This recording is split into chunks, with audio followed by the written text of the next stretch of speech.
Thank you for joining us today. I do want to offer a trigger warning as we are talking about some difficult topics around sexual and domestic violence. We're going to be joined today by Amorelle Upton, a fierce advocate and supporter who has partnered with CVIC to educate others about domestic violence and sexual abuse. Maybe take us back a little bit. I know it's been a few years with your experience, but unlike the 3,000 clients we serve at CVIC every year, your journey kind of began without access to some of the services that we had at CVIC. Absolutely. So, it was my junior year of high school, so 5 years ago now. So, he is actually out of state, several thousands of miles away.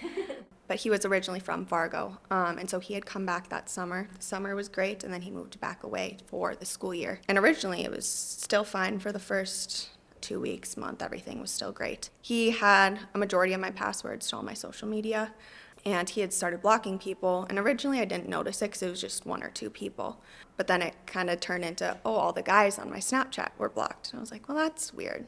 And still, that was kind of baseline level. I was like, whatever, it's fine. It's just the guys. I still have all my girlfriends. And then it started turning into things like him making me quit all my sports, getting really upset and telling me I wouldn't enjoy the consequences if I talked to people at school, which included my teachers and counselors and everyone.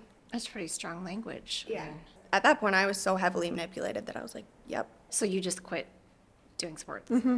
That was the first year that I was elected captain of the gymnastics team. And so I kind of felt like I was letting them down, which was also kind of something that I struggled with. But at the same time, I honestly really didn't care because as long as he was happy, then I was going to be okay.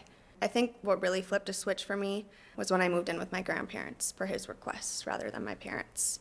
And it was that November, and I didn't go home for Thanksgiving. And I think that's kind of when I realized something really is not right here, and I have to reach out for help. Because my parents originally thought that I was just sad because he had moved.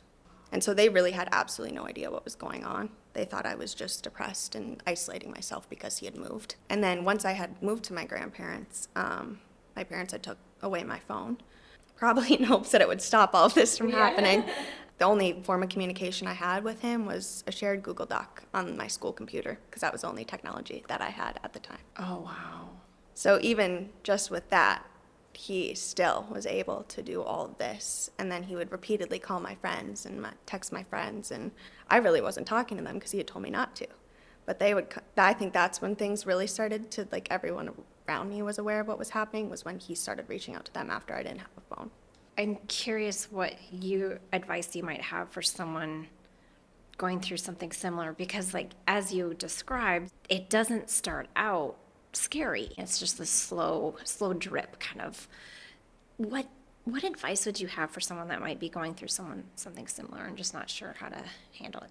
I think if you are able to know that it's okay to be scared and know that you can take that first step and that you truly have so many people behind you, but you just don't realize it. Mm-hmm. Because once I was able to accept what was happening and get out of that situation, I realized how big my circle was and realized that there were so many people that were there all along, but they didn't necessarily know how to approach the situation.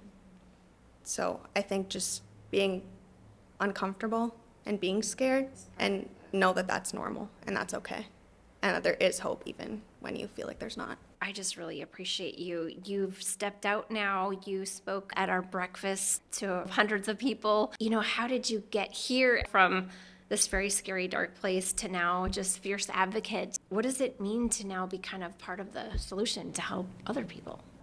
I decided to share my story to Instagram and Facebook. That was the first time I ever shared anything publicly. For myself, I kind of recognized that I would either need to continue to dwell in that situation or try and turn it into something positive. I kind of felt like maybe sharing my story would help with that a little bit. So I shared that to Instagram and Facebook and was immediately flooded with people either, just saying how strong I was or asking for help and resources. And I think that's kind of when I knew, I made the right decision, and that anything that I had gone through before could be a platform for me to share hope from for other people. So after that, I began sharing my story more, and then became one of the leaders for philanthropy and youth in high school. And we raised some money for the domestic violence nonprofits in the Fargo-Moorhead area, which was really cool to work closely with them. After that, Going into my freshman year of college, everything was online. And I wasn't planning to be on campus because all my classes were online, so I stayed in Fargo my freshman year. But I knew I wanted to somehow get involved. I wasn't really wanting to be a sorority girl, but I was like, yeah, it's a way to get involved, sure. I just kind of told myself I'd be 100% honest about my story and about who I am as a person. And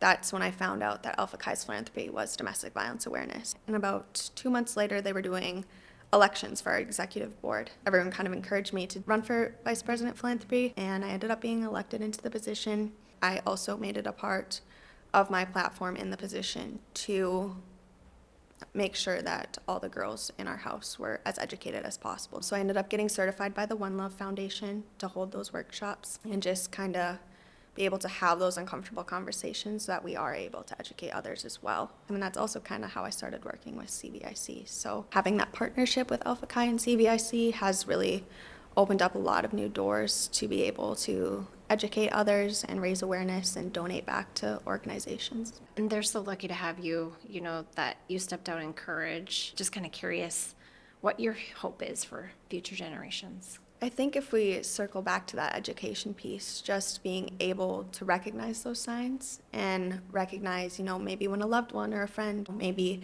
involved in some sort of situation, that you're able to help, while also just knowing that there's just so much support behind you.